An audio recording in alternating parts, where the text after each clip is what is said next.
সাপে জ্বালাইতেছে না দেশ, সাপ বিচ্ছু ইত্যাদি পোকামাকড়ের দংশন থেকে বাঁচার দোয়া। কেউ যদি সাপের প্রতিশোধের ভয় করে সে আমার অন্তর্ভুক্ত না। অনেকে সাপের ভয় পায় এই নিয়তে যে এরে মারলে যদি এর বংশ এসে আমারে ইয়া করে ক্ষতি করে, এই কুসংস্কার বিশ্বাস রাখা যাবে না যে সাপ আমার কাছ থেকে যদি প্রতিশোধ নেয়। নবীজি বলেন এই ভয়ে যদি কেউ সাপ ছেড়ে দেয়, যদি ভয় পায়, সে আমার দলভুক্ত নয়। এটাও ধমক দিলেন। সাপের ব্যাপারে 4টি বর্ণনা বলি আর 5 নাম্বার একটা আমল বলবো, ঠিক আছে? 4টা বর্ণনা মন দিয়ে শুনবো, 5 নাম্বার একটা আমল শিখবো আমরা, যেন নিজেরা হেফাজত থাকতে পারি, সেফটি দিতে পারি আমাদের বাচ্চাদেরকেও। এই দোয়াগুলো আমরা শিখাই দেবো ইনশাআল্লাহ।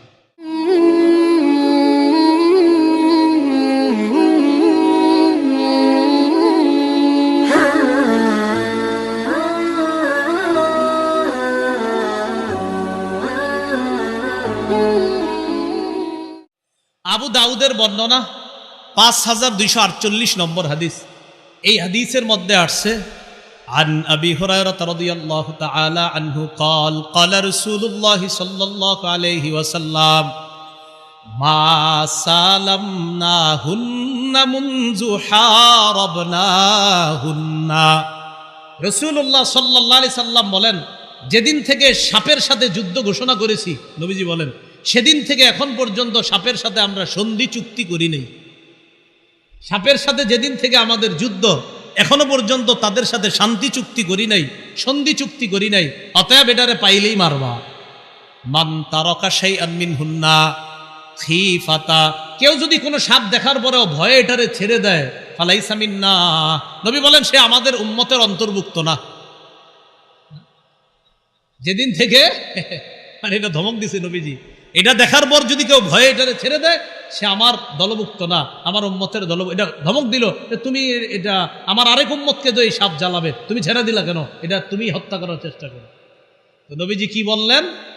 যে যেদিন থেকে সাপের সাথে যুদ্ধ ঘোষণা, ওদিন থেকে এখন পর্যন্ত আমরা শান্তি চুক্তি করি নাই সাপের সাথে। তো শান্তি চুক্তি যেহেতু হয় নাই, এটারে দেখলে মারতে হবে।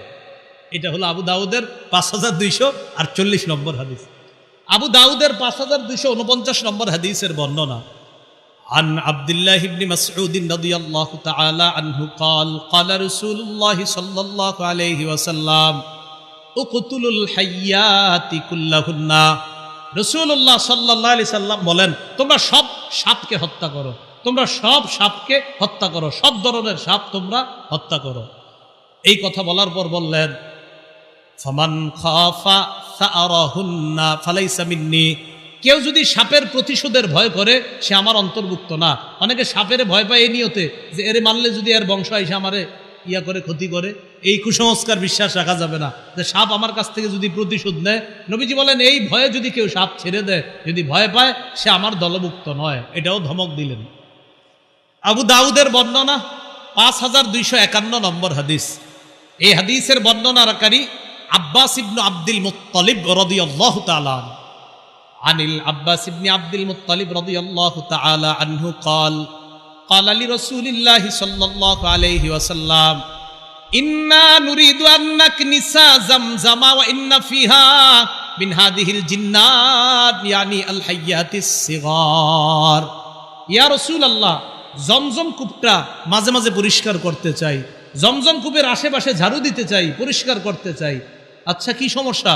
হুজুর জমজম কূপের আশেপাশে দেখি ছোট ছোট সাপ।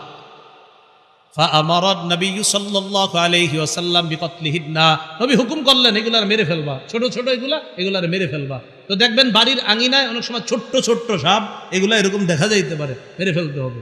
ওই জমজম কূপ যখন আপনার বর্তমান পজিশনে আসে না, ওই মানে শুরুর কথা আর কি আপনার, তখন জমজম কূপ তো চারপাশে মাটি, তো ওখানে সাপ আইসা ছোট ছোট সাপ, এইগুলা সাহাবায়ে কেরাম সাফ করতে যাইতো পরিষ্কার, তো দেখতো বাচ্চা সাপ, তো চিন্তা করতো এটাকে মারবো নাকি মারবো না। নবীজিরে বললেন ফাআমারান নবী সাল্লাল্লাহু আলাইহি সাল্লাম বিকতলিহিন্না, নবীজি হুকুম দিলেন এগুলার হত্যা করো। এবার আরেকটি হাদিস শুনেন, আবু দাউদের 5252 নম্বর হাদিস। এই হাদিসের বর্ণনাকারী সালেম তার আব্বা থেকে বর্ণনা করছে, মানে সালেম তার পিতা থেকে। আন সালিমিন আন আবিহি قال قال رسول الله صلى الله عليه وسلم عن سالم عن أبيه أن رسول الله صلى الله عليه وسلم قال رسول الله صلى الله عليه وسلم বলেন উকতুলুল হাইয়াত, তোমরা সাপ হত্যা করো, বিশেষ করে ওয়াদান ওয়াযাত্তুফিয়াতাইন, বিশেষ করে ওয়াযাত্তুফিয়াতাইন, ডোরা কাটা সাপকে হত্যা করো। ওয়াল আবতার, লেজ কাটা সাপকে হত্যা করবা। তোমরা সাপ হত্যা করো, বিশেষ করে ওয়াযাত্তুফিয়াতাইন, ডোরা কাটা সাপ হত্যা করবা। ওয়াল আবতার, লেজ কাটা সাপ হত্যা করবা। কেন? ফাইন্নাহুমা ইয়ালতামিসানিল বাসারা, এই দুই সাপ মাঝে মাঝে মানুষের দৃষ্টি শক্তি পর্যন্ত কেড়ে নেয়, দৃষ্টি শক্তি, এটার হত্যা করবা। আর ওয়ায়ুকসিতুল হাবালা, কখনো কখনো নারীর গর্ভের যে সন্তান, এই সন্তানের গর্ভপাত ঘটায়া দেয় এই দুই সাপ, ডোরা কাটা আর হলো আপনার লেজ কাটা, এগুলার বিশেষ করে হত্যা করবা। প্রথম বললো উকতুলুল হাইয়াত, সব সাপ হত্যা করবা, বিশেষ করে যাত্তুফিয়াতাইন, ডোরা কাটা সাপ, আর একটা হলো ওয়াল আবতার, লেজ কাটা সাপ, এগুলার হত্যা করবা। নিরাপত্তা কিভাবে নিব আমরা? তিরমিজির বর্ণনা 3604 নম্বর হাদিস। এটা আমি বলে যাচ্ছি, ওলামা হজরত আছেন, যদি কেউ পারেন একটু এটারে লেমনিটিং করে বিভিন্ন মসজিদে বা এলাকায় একটু আপনার লিফলেট বিতরণ করে দিতে পারেন। এই দোয়াটা তিরমিজির 3604 নম্বর হাদিস। এই হাদিসের মধ্যে আসছে, আমি আবার বলছি, তিরমিজির 3604, এটা পারে ওলামা একরাম পারে, অনেকে ইমাম সাহেবদেরকে বলবেন এটা লেমনিটিং করে মসজিদে, বা যেহেতু একটা ভয়ঙ্কর অবস্থা চলতেছে আমাদের দেশে, এই জন্য জায়গায় জায়গায় এটা একটু দিয়ে দিবেন, যে সাপ, বিচ্ছু ইত্যাদি পোকামাকড়ের দংশন থেকে বাঁচার দোয়া। তো দোয়াটা আমি বলি, সকালে 3 বার পড়তে হবে, বিকালে 3 বার, সকালে 3 বার, সন্ধ্যায় 3 বার। তো সকালটাকে ফজরের পর নেন সকাল, আর মাগরিবের পর নেন সন্ধ্যা। তাহলে ফজরের পর 3 বার, মাগরিবের পর 3 বার। বলেন আউযু বিকালিমাতিল্লাহি, আউযু বিকালিমাতিল্লাহ হিত্তামাতি মিন শাররি মা খালাক। তো পুরাটা এইভাবে পড়তে হবে, আউযু বিকালিমাতিল্লাহি তাম্মাতি মিন শাররি মা খালাক। আমি আবার বলছি, আউযু বিকালিমাতিল্লাহি তাম্মাতি মিন শাররি মা খালাক। তো এরা তো রেকর্ড করতেছে, প্রচার করে দিবে, তো এখান থেকেও শুনে নেবেন, আপনারা শিখে নেবেন।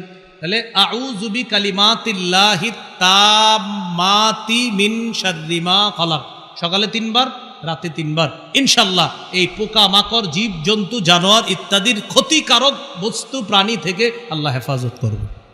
তাহলে মনে থাকবে না ইনশাল্লাহ? এই দোয়াটা আমরাও পড়বো। আর বাচ্চা যখন স্কুলে যায়, মাদ্রাসা মক্তবে যায়, ওরে হাতে ধরে বলবেন আব্বু বলো, মেয়েটাকে বলবেন আম্মু বলো আউযু বিকালিমাতিল্লাহ। ও যেভাবে বলতে পারে ওইভাবে ওরে বলাবেন।